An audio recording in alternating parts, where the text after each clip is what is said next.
विचार ही त्रिसूत्री तुमचं जीवन ठरविते.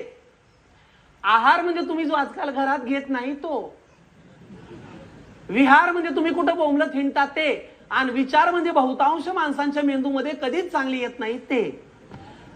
पटल्यासारखंच हसायला तुम्ही. आता आहाराचं म्हणाल तर 90% जनता रोज बाहेर खाते. पूर्वी आमच्या घरी जमीन होती, पूर्वी आमच्या दारी रांगोळी काढली जात होती, तसं पूर्वी आमच्या घरी स्वयंपाक केला जात होता, असं तुम्ही इतिहास सांगाल पुढच्या 5 वर्षामध्ये, आहे का नाही? अहो परवा तर एका घरामध्ये म्हणे लहान लेकराची गुटी कळती ना, परवा एका घरामध्ये म्हणे लहान लेकराची गुटी उगाळायची कशी आणि कशाची याचा पत्ताच नसल्यामुळे झोमॅटोवर बायकांनी BALCHI बालाची गुटी असा पदार्थ मागवला. ते झोमॅटोवालाही 6 तास शोधित होतं डिलिव्हरी उचलायची कुठून. तुम्हाला सोपं सांगू का, हे बघा, जितकं पाकिट फूड खाल का नाही तेवढं शरीराचं पाकिट उघडलं जाणार, जितकं धाब्यावर बसाल तेवढं तब्येतीचं धाबधन आणणार, आणि जितकं पार्सल घरी मागवाल तेवढ्या लवकर तुमचं पार्सल घेऊन 4 माणसं घराच्या बाहेर जाणार. ही काळ्या दगडावरची रेग आहे.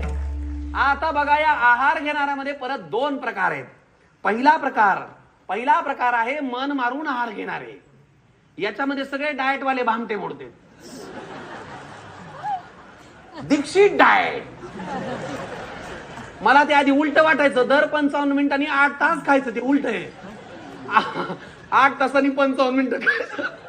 Dikshit diet, keto diet, intermediate fasting, carbs मी खात नाही, ऑइली मला चालत नाही, स्पायसी मला झेपत नाही. अरे काय धंदे. आमच्या लहानपणी आम्ही असं कोंडाळा करून जेवायला बसायचो. एकाला तरी भातामध्ये खडा लागायचा. आमची आजी म्हणायची, मुडद्या गीळ, खडे पचवायची पण ताकद तुझ्या पोटाला पाहिजे, आहे का नाही?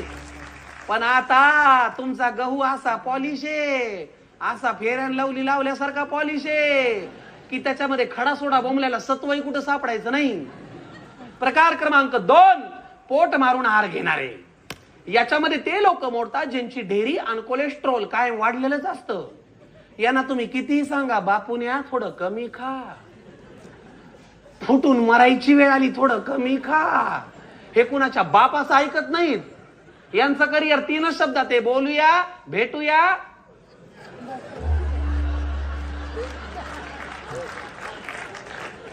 म्हणायला काही हरकत नाही, पण महिलांचा आवाज होता हो.